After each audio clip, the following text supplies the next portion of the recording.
Assalamualaikum warahmatullahi wabarakatuh. Perkenalkan, nama saya Wafa Anajhar dari kelas 2B Farmasi dengan NIM 3111994. Di sini saya akan memenuhi tugas mata kuliah Fitokimia. Nah, di sini saya akan menjelaskan atau sedikit menerangkan tentang pengertian hiosyamin. Nah, di sini hiosyamin merupakan golongan senyawa alkaloid yang termasuk ke dalam alkaloida Solanaceae. Alkaloid turunan tropin atau alkaloida alam dari suku Solanaceae. Nah, hiosyamin bersifat antikolinergik dan sangat beracun. Jika memakan daun tumbuhan ini dapat menyebabkan keracunan. Terus, alkaloid memiliki aplikasi farmakologis sebagai anestesi dan stimulan. Stimulan sistem saraf merupakan sumber alkaloid tropan. Selanjutnya, di samping itu, tanaman ini juga mengandung alkaloid hiosyamin, hiosin, dan atropin. Hiosyamin dan skopolamin, hiosisin bertindak sebagai senyawa antimusakarinik pada sistem saraf pusat dan sistem saraf perifer. Nah, biasanya senyawa hiosyamin bersifat senyawa resmik yang disebut antropik dapat menyebabkan sistem saraf pada ulat sehingga bisa mematikan. Perkenalkan, nama saya Anita Junior Kusuma Dewi dengan NIM 311190182. Saya di sini akan sedikit menjelaskan tentang sejarah perkembangan hiosyamin. Hiosyamin terdapat dalam 7 marga yang berbeda dari keluarga Solanaceae. Sedang pindolin dan morfin terdapat terbatas hanya beberapa jenis tumbuhan dari marga yang sama.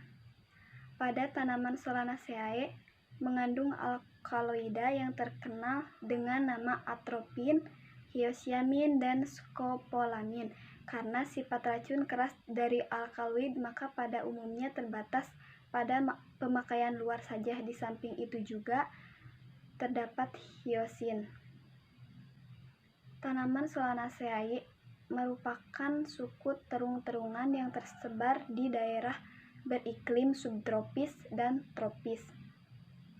Solanaceae memiliki nilai ekonomi yang tinggi sebagai buah dan sayur, tanaman hias, serta sebagai obat, misalnya tomat, terong, kentang, dan cabai. Tanaman Solanaceae di dunia terdiri dari 98 genus yang beranggotakan 2.715 spesies. Di Pulau Jawa terdiri dari 8 genus yang meliputi 65 spesies, dan di Jawa Timur Solanaceae terdiri dari 13 genus yang meliputi 29 spesies. Lalu selanjutnya adalah struktur alkaloid tropan.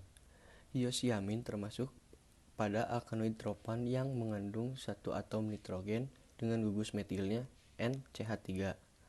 Alkaloid ini dapat mempengaruhi sistem saraf pusat termasuk yang ada pada otak maupun sumsum tulang belakang. Golongan ini dibagi dalam 3 subgolongan, salah satunya hiosyamin dan skopolamin. Berasal dari tumbuhan Datura Stromonium D. Metal, famili Solanaceae. Tumbuh pada daerah yang memiliki suhu yang panas. Daun dan biji mengandung alkaloid skopolamin yang berfungsi sebagai antispasmodik dan sedatif. Tanaman yang mengandung hiosyamin adalah tanaman kecubung. Tanaman kecubung mengandung senyawa alkaloid tropan berupa antropin, hiosyamin, dan skopolamin yang sangat beracun. Senyawa alkaloid pada tanaman kecubung terdapat di semua bagian dari akar, batang, daun, buah, bunga, dan biji. Isolasi senyawa alkaloid menghasilkan komponen kristal metil yang mengakibatkan relaksasi pada otot lurik. Menurut Girosupono, klasifikasi tanaman kecubung adalah Kingdom Plantae, Phylum Magnolipita, kelas Dicotyledonae, ordo Solanes, familia Solanaceae, genus Datura, dan spesies Datura metal. Saya Dewi Amalia Sustiani dengan NIM 3119089. Di sini saya akan menjelaskan tentang metode pengambilan dari senyawa hiosyamin yang termasuk ke dalam alkaloid tropana.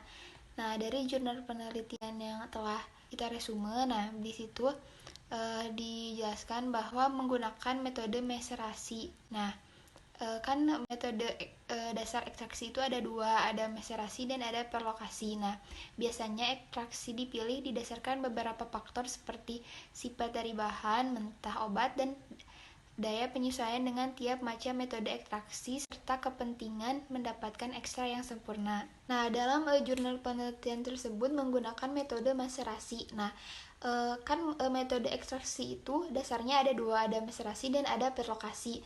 Nah, yang digunakannya itu adalah meserasi dengan penyari air panas. Nah, digunakannya air panas itu agar si zat kimia yang terkandung dalam biji kecubung itu mudah terlarut. Nah, istilah maceration atau meserasi berasal dari kata Latin yaitu mareace yang artinya merendam. Nah, macerasi itu merupakan metode yang paling tepat di mana hasil yang sudah halus memungkinkan untuk direndam dalam perlarut. Macerase biasanya dilakukan pada temperatur 15 sampai 20 derajat Celcius dalam waktu selama 4 hari sampai bahan-bahan yang larut. Efek keracunan dari senyawa hyoscyamin ini karena termasuk ke dalam alkaloid atropin atau tropana ini karena zat tersebut itu bekerja pada sistem saraf perifer. Nah, senyawa ini itu dapat merangsang dan menghambat sistem saraf pusat. Nah, apabila kita memakan tanaman kecubung ini atau tanaman yang mengandung senyawa tersebut, nanti kita bakal keracunan. Nah, gejala keracunan itu diantara lainnya ada mulut kering, kesulitan buang air, terus sakit mata, dan sensitif terhadap cahaya. Nah, juga alkaloid atropin ini merupakan zat yang dapat menimbulkan efek bius bila masuk ke dalam darah melalui saluran pernapasan.